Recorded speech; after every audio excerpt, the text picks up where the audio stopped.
And I guess we'll go around and do an introduction of everybody that's here. I'll start.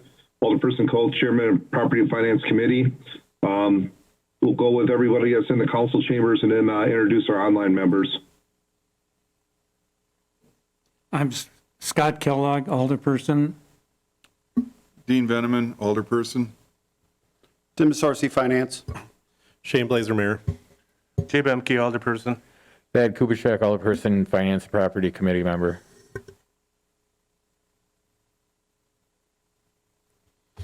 All right, if that's everyone that's there at City Hall, we'll go ahead and start with our online personnel. Tom Rayon, District 4 Alderman. Michelle, City Attorney. Joe Terry, Director of Public Works.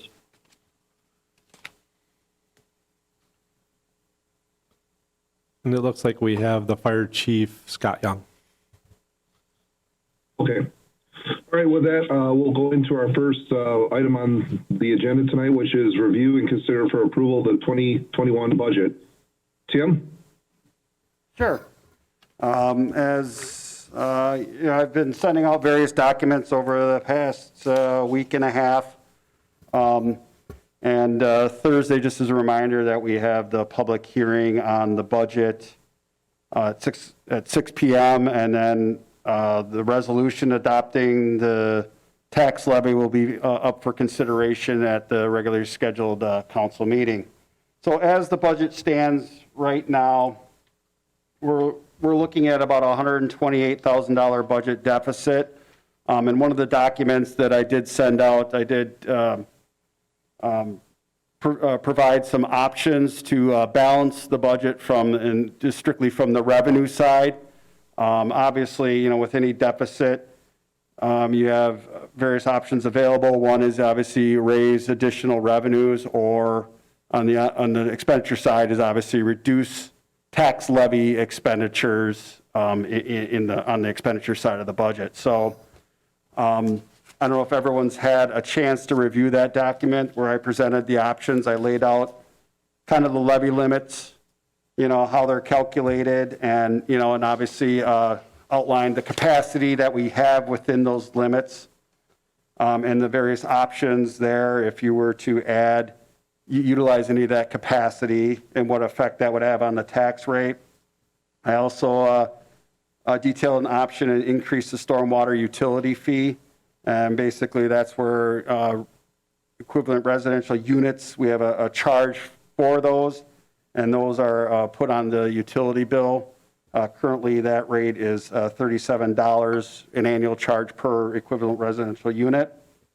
Also, in another option is that the city could apply existing reserves to balance the budget. This is not a decision you want to take lightly. It has to be done strategically because obviously reserves are a finite amount of money.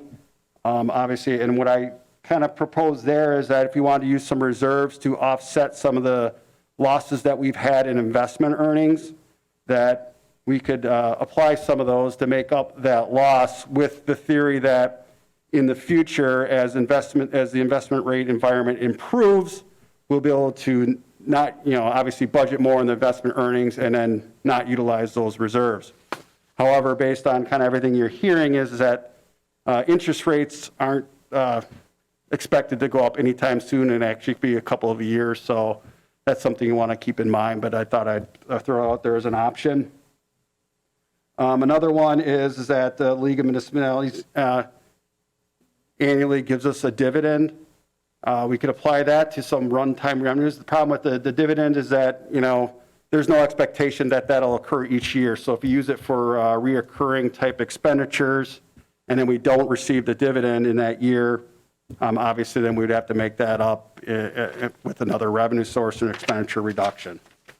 So those were kind of the options that I kind of laid out that we could use to close that $128,000 gap, and I guess I'd be interested in what your thoughts are.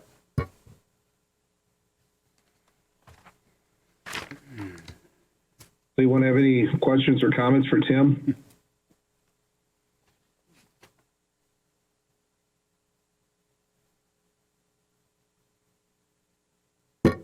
This is Joe Ferry. Do you mind if I ask a question? No, go ahead, Joe. So I think, Tim, can you clarify for the committee also that the stormwater utility rates currently do not fully cover stormwater utility costs? So that, right now that is being subsidized, and adjusting that rate would make that utility closer to being sustainable and unsubsidized. Right.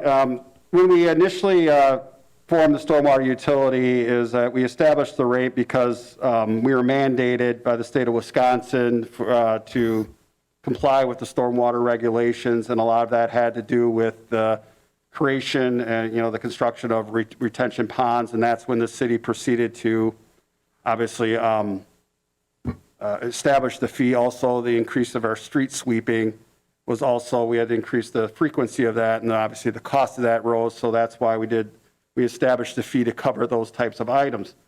The plan with the stormwater utility fee is that Mr. Terry is correct in that it covers like our street sweeping, the maintenance, the administration of our stormwater activities. However, it does not cover completely the cost of our stormwater construction. And so currently, our stormwater construction is funded by three different sources. One being a little bit of the tax levy, two, a long-term debt that we issue on an annual basis for our annual public works construction projects, and we do transfer an amount of money from the stormwater utility generated by the stormwater fee to the public works construction fund to help cover some of that stormwater construction.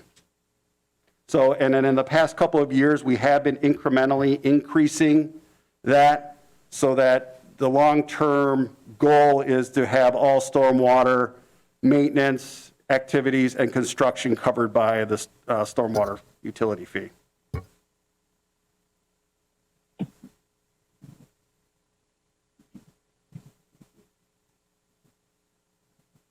So are we saying we should increase it now? Is that what? It would be my recommendation that we do increase it because that's where we've been kind of working towards that. And so basically what it would be is that increasing that utility fee, we'd be able to shift some of the tax levy that we currently have budget for stormwater construction to cover street construction, and then more of the stormwater construction expenditures or projects would be covered by the utility fee. And I think that, like I said, our plan has always been to slowly increase it over time so that eventually that is 100% funded by the stormwater utility fee. So I think that makes sense. So what are you recommending then? Well, I lay it out there on the second page, the increased stormwater utility fee. An approximate $2 increase would generate $42,000 of additional revenue, and a $3 increase would generate $66,000 of additional revenue per year.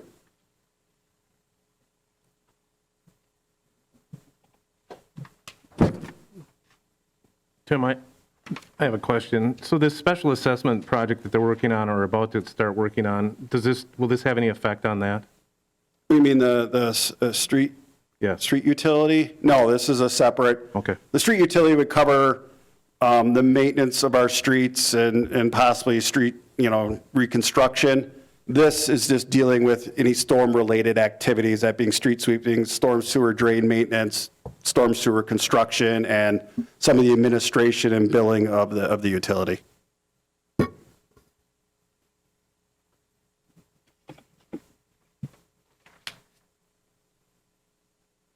So, Joe Terry, how much would they need to move that stormwater rate up to so it's totally self-sufficient on its own and doesn't need subsidized? Unfortunately, I don't have that information in front of me right now. If Tim doesn't have it, I can look that up and get back to you.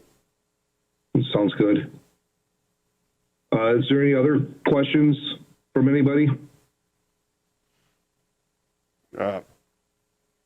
Just to answer your question, right now, and obviously, the budgets vary from year to year, but right now, I would say that you'd probably need an additional $500,000 to totally cover the storm sewer construction.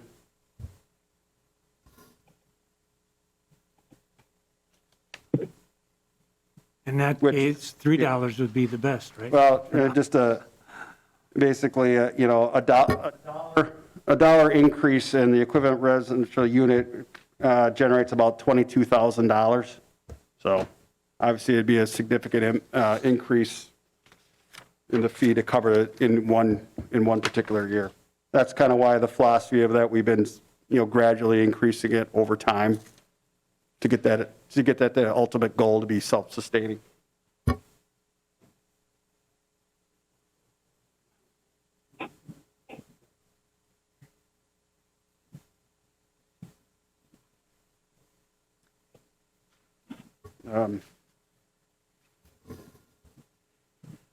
So you need a motion on this then? I guess it depends, it all depends on what else we want to do. Obviously, that, depending on what the motion is or what the increase in the fee is, if that would cover the entire gap. Obviously, I also laid out that we could utilize some of our debt capacity that's built into the levy limits to help balance the budget. Obviously, I kind of laid out there that, we're limited under the formula to net new construction, and that enabled us, and this year was was higher year than last year, and it enabled us to go $154,000, And kind of what I wanted to point out in this too is that, I put the wage and benefit cost impact on this analysis because I really wanted to show that, according to the levy limits, we're allowed in a year where we had some actually increased construction activity to raise it $154,000. And if you look at what the wage and benefit cost impact in the 2021 budget was, it was approximately $277,000. And that was without a health insurance premium increase and a reduction in our workers' comp mod factor, which saved us approximately, $67,000. And if you look at the history of the net new construction, you can see, it varies, and basically over that time, it's averaged about $90,000 to $99,000. So as you can see there, that if you don't have other revenue sources to try to make up that difference in the inflationary side of the expenditure side of the budget, that, that the levy limits only allow you to increase it. But fortunately, we do have some capacity built into that where we can utilize some of that to offset those increased costs.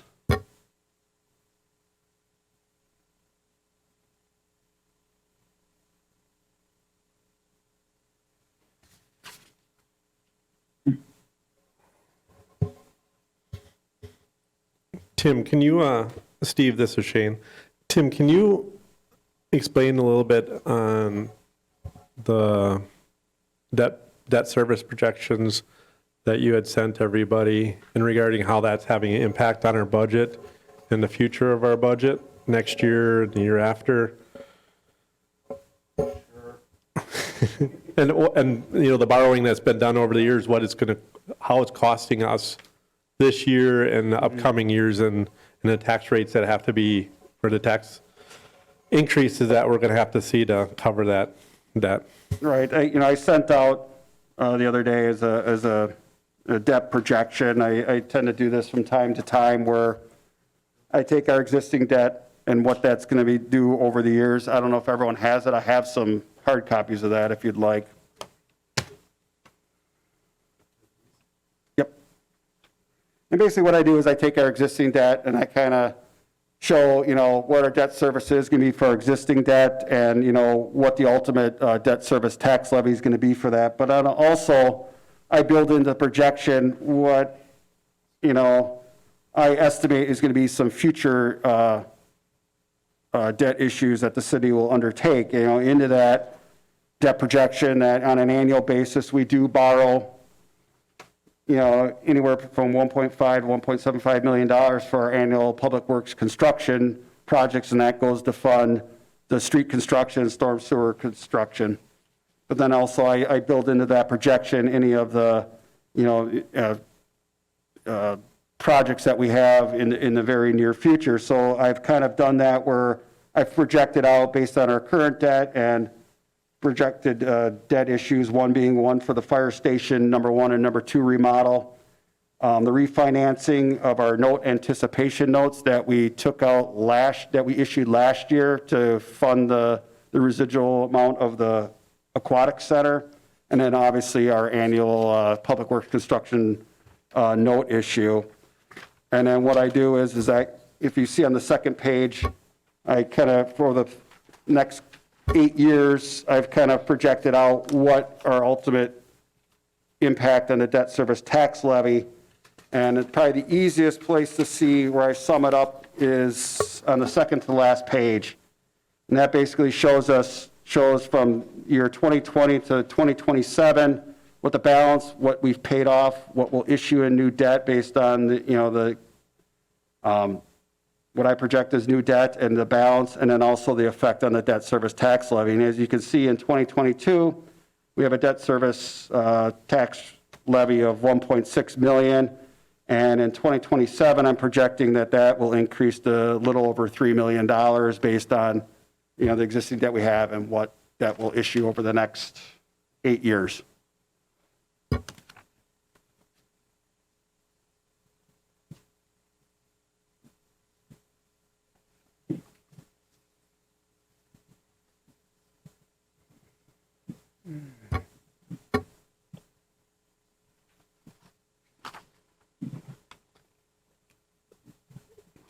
Steve, this is Shane again. So as you can see by those numbers, that it's concerning because we have to raise taxes or find a funding source to continue to make our payments, which obviously we're going to, but it's going to affect our budget and our tax rate going down the road every year. And I don't know, but that's a trend I don't like to see, to be honest.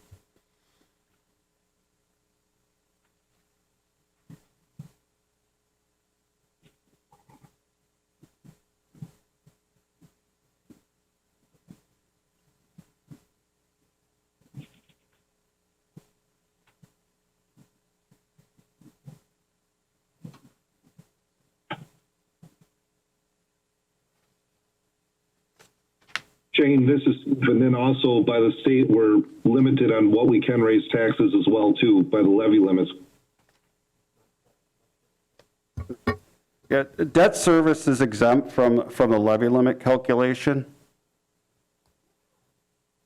But like I said, alluded to before, I showed you how the levy limits is calculated, but like I stated before, that we do have some capacity within those levy limits, where the general tax levy could be increased to offset some of the increased expenditures.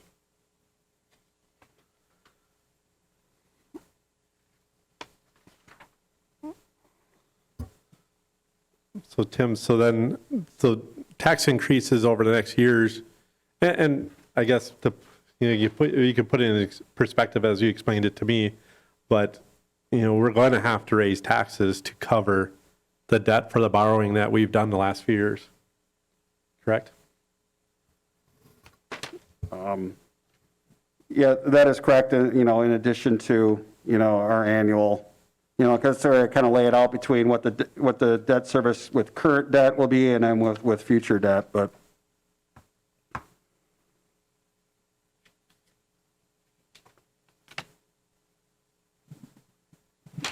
Also, some of the reason that can affect the increase in the tax levy is that as you pay off a note issue as it comes due, and I'll take, for example, in 2022, we have the 2011 $1.3 million notes that will be paid off in next year, so we won't have to budget that for 2022.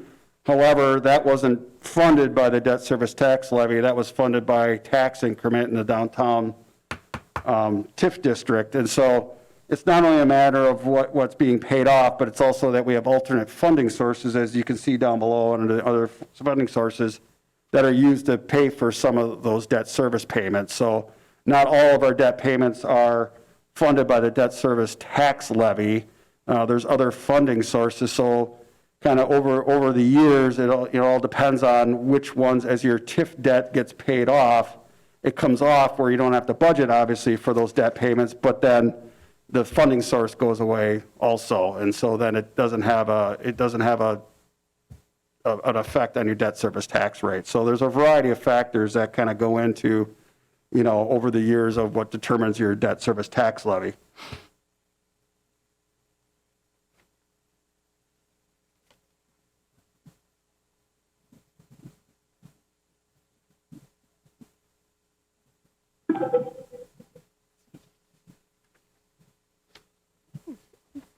Steve, this is Shane. So Tim, we have two things before us. One is to determine the stormwater fee, and secondly, how to close the budget gap.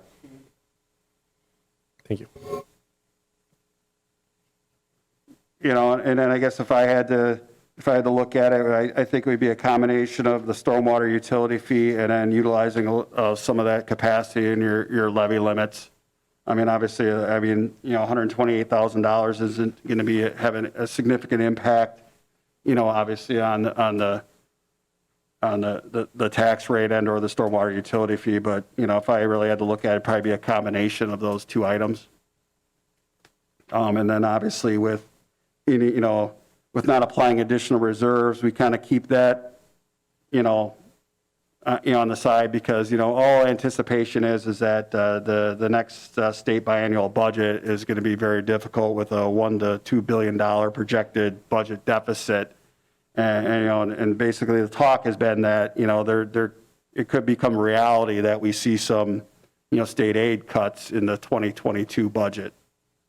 So I just want to keep that in mind, so.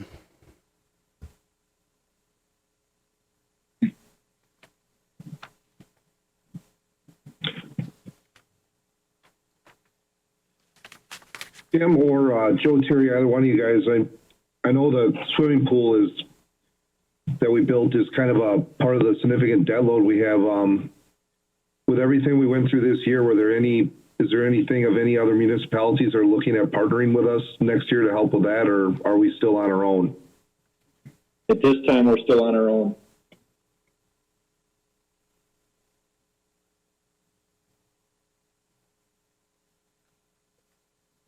When you're considering, and if I missed it, I apologize if I'm being repetitive. Again, as staff, I'm in favor of making the stormwater utility as self-sufficient as we can. An adjustment of $5.81 would generate $128,000.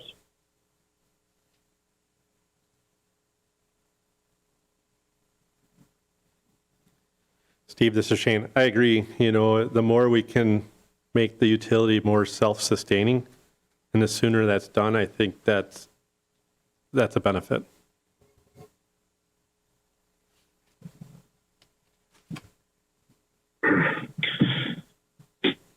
Joe, that 581, is that per month then? No, that's an annual, I believe. Tim, correct me if I'm wrong. The other benefit is that the entire city does benefit from stormwater, and so your other tax exempts, your nonprofits, your entities that otherwise pay reduced or no property tax are covering more of their fair share. So, I think that 581 would be a fairly minor amount and would be of great benefit. I would agree with that. Do we need a motion to make that official then, or?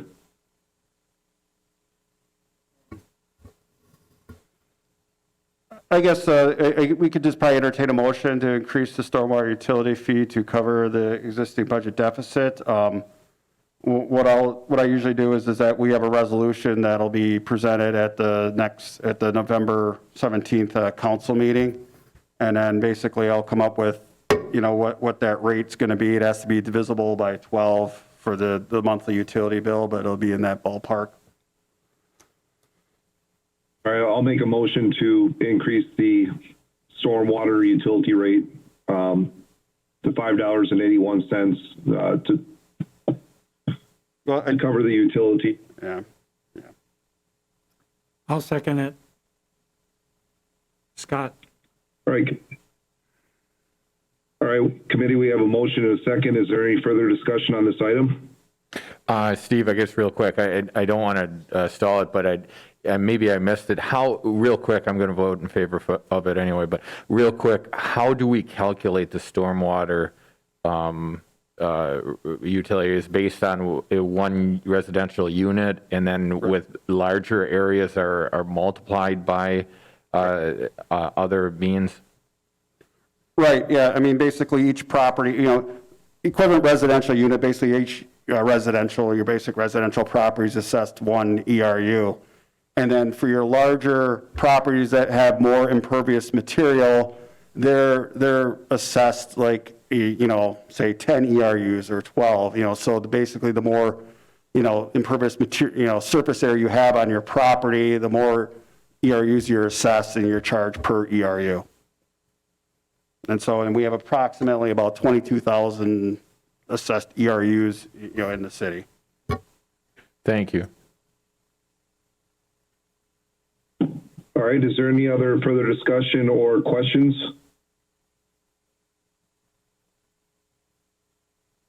Hearing no further discussion or questions, committee will vote. All in favor signify by saying aye. Aye.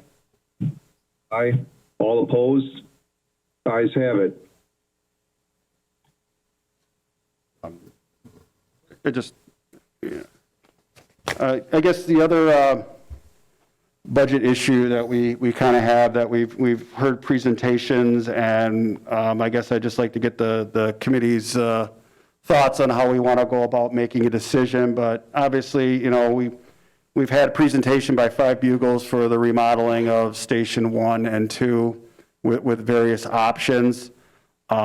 I guess I would like thoughts on how we want to proceed on making a decision. Obviously, we don't have to necessarily make a decision tonight, you know, but obviously I think it'd be imperative that, you know, in the near future, before the end of the year, that we have a discussion and make a decision as to how we want to proceed with those. I know the Chief Young, I do believe, is listening tonight, but I think it's something that we have to review and make a decision so that we go into the new budget year with some direction on that project.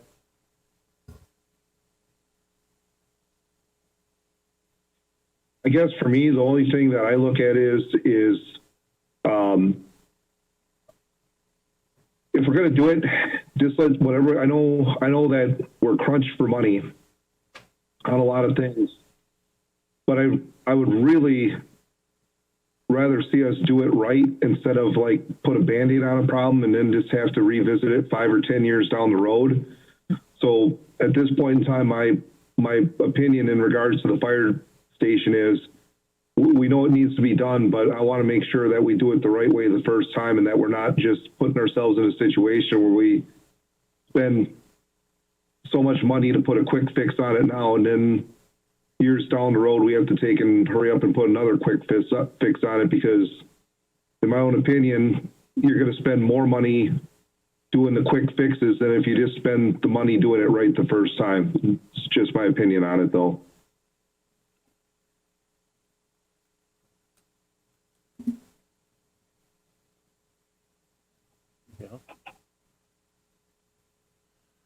Chief Young, this is Jay. Are you there? Yeah, So, can you hear me? yes, I just have a quick question. Since we met the last time, I guess, with you, you got a second proposal, and I believe off the top of my head, it came in at 1.7 million. Could you just kind of briefly run through what that would include? Or not include from the original plan? Well, we went with, I believe it's 1.5 million, and that just is an addition with some sleeping quarters and this again is a concept. We're not set in stone, but it was some sleeping quarters and I believe a decontamination addition on it. So to me, that's a quick fix. What they presented a couple months ago or 6 weeks ago, to me, is not a quick fix. That was an addition, a remodel. I believe what they presented for 1.8 million at Station 1, they believe would last, 30 to 40 years. So I think, looking at that, 500,000, 1.5 million to 1.8 million for the extra 300,000 to get the remodeling and get the offices done and get the space we need over there. In talking with them, I see that fix is lasting, 20 to 30 years, if not longer. The thought of waiting to do it right to build a new station, I just don't see a single station working as long as we don't address, or we're not going to address the railroad tracks. It's an issue. It's real. So maintaining 2 stations at the current time, to me, is the only, true option. So, it comes down to that option B that I sent out, or the option they presented at the council meeting, I believe it was in September. So. Thank you.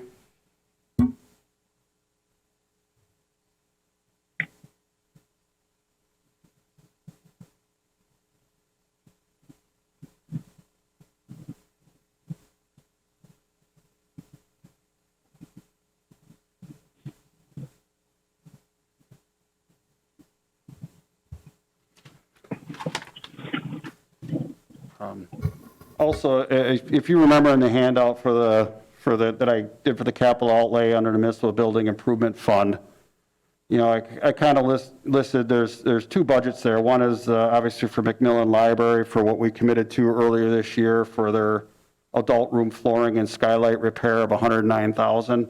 But also in there is 2019 carryover funds that we've had in there of $104,950, and so I'm placing that in the budget.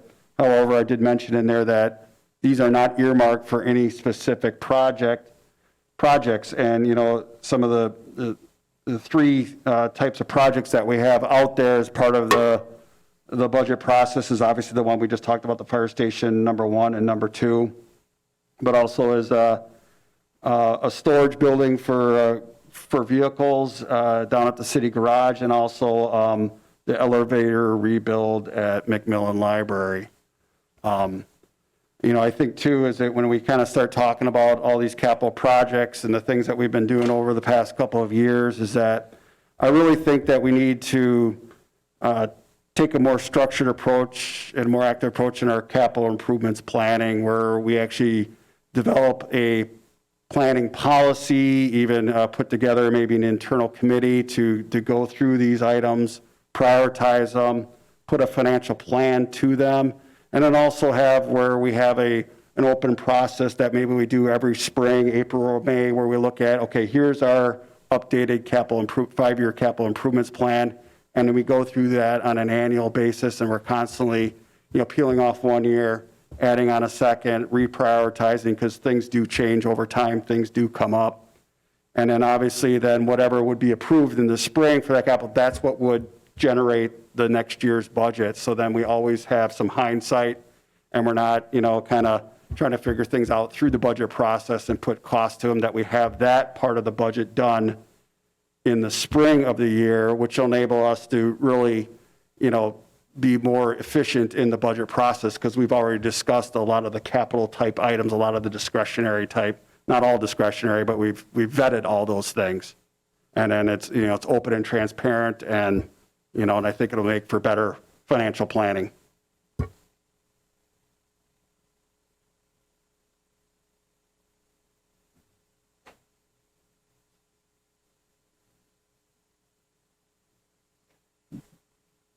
So if I may just add, back to the fire stations, this was something that, we knew we had issues 2 years ago.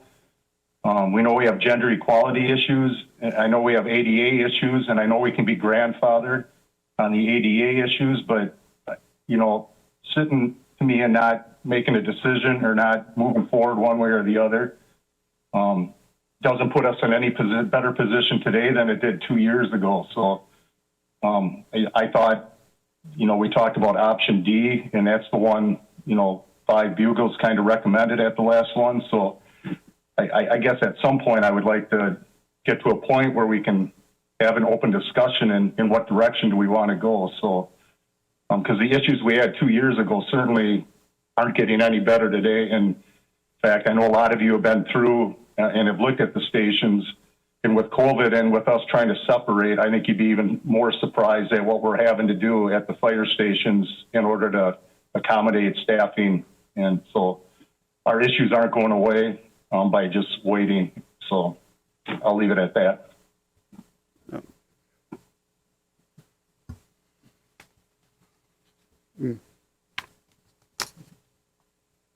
Mr. Chairperson, Thad Kubaschek here wants to speak. Yeah, go ahead. Go ahead, Ted. Thank you. I guess my 2 cents worth it is, and I agree, it'd be nice that if we had a Dollar Tree or actually a $1 million tree, that we could pull some dollars off of. But it's a case where, again, it isn't wishful thinking right now in the situation that we've got in our fire stations. And it's a case where I think we want to kind of celebrate that we've got multiple or more than one gender, whatever you want to, I guess, having other people involved in our fire department. But it is a situation where we're putting ourselves into a situation. I think that any of our employees act very professional, and I'm not worried, but it is a concern that if there was ever something to happen, I think that any ambulance chasing law firm would love to seize on an opportunity for either an ADA or a gender compliance issue. And the question is it just putting a Band-Aid on the fire station if we did do the 1.7 or $2.2 million, or whatever the option, I think the option D, the compromise that Chief Young was talking about. I think that it's fortunately or unfortunately a necessary evil on this, that it needs to be done. And like Chief Young had mentioned, it by not deciding anything, it doesn't do anything for us. And in fact, actually, like it has been suggested in the past for other construction projects, that's how we ended up with a lot of debt, is that it's suggested that if we don't do it now, mobilization costs are going to increase by 5 to 10% every year and everything else. So it realistically in construction, it's not going to get any cheaper by waiting. And if we wait and wait and wait to build what we want to, best case scenario, we push away talent, we push away members to other departments. Worst case scenario is, I guess, something that we don't even want to kind of talk about if we don't remedy the situation that we've got right now. So that's why I guess I would be in favor of looking at what we need to do to remedy now. And if it is something that it takes us 10 years into the future, when we've got a little bit better budget situation, that's wonderful. Thank you.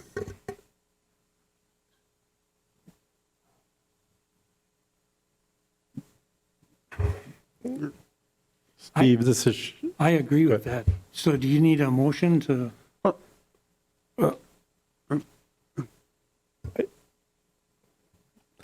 I think it would be prudent that we, because this won't, the debt or deciding to which option won't, all that debt will be done at the same time next year. So it's not a decision that needs to be made tonight. But I agree with the chief that a decision of one of the options has to be done. And I think that, once we get the budget adopted, because this is going to be outside of that budget process, that a next finance meeting next month, if the chairman would put that on there, and then the chief we can go through the options again and look at all the options next to each other, and then that'll give time for the department to maybe weigh in on why they think an option is better than another. And at that same time, we can probably discuss the city garage building and talk with the DPW folks on, the issues that they're having by not having that building. And we can discuss that at another finance meeting with those specific items. Because, like I said, we're not going to deal with the debt till spring and how we're going to fund it. Thank you. That makes sense to me. So, I agree.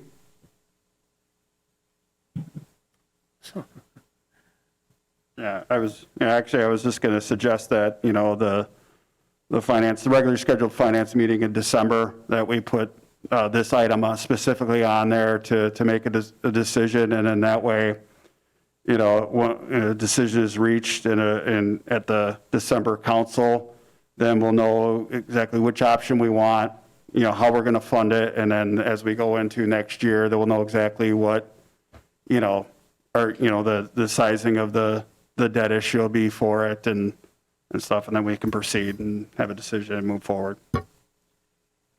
that makes sense to me, and I also like your suggestion that in the spring come up with a list of capital outlays every year and have it rolling over, and like you explained it, so that makes sense to me. Yeah, right, and I don't want to insinuate that there are individuals here that are planning and looking ahead for those things. I just think that we need, a process where we kind of put an annual document together so everyone knows exactly what's going to be in the next year's budget, but also what's on the horizon, so that when we're evaluating any one project, we're not evaluating in a vacuum, we're evaluating against our other priorities, and, and what are those priorities, and obviously, because I know that, we're going to have, various, building needs coming up over the next number of years.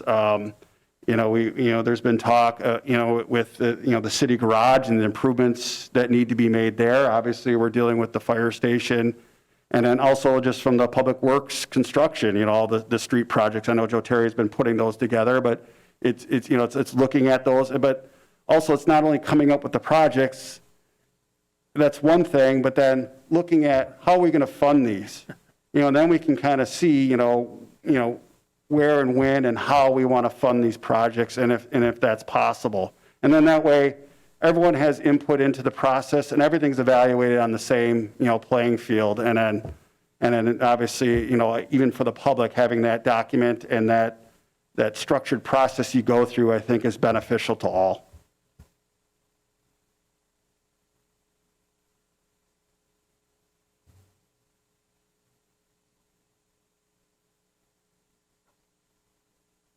I'd have no problem with this going on the agenda in December and getting this taken care of.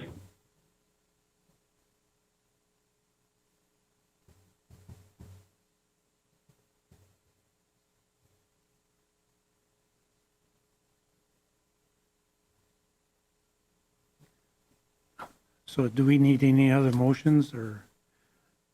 Nope, I guess I was just going to add is if there's any other questions about any other part of the budget or any other general discussion, we can do that now. No.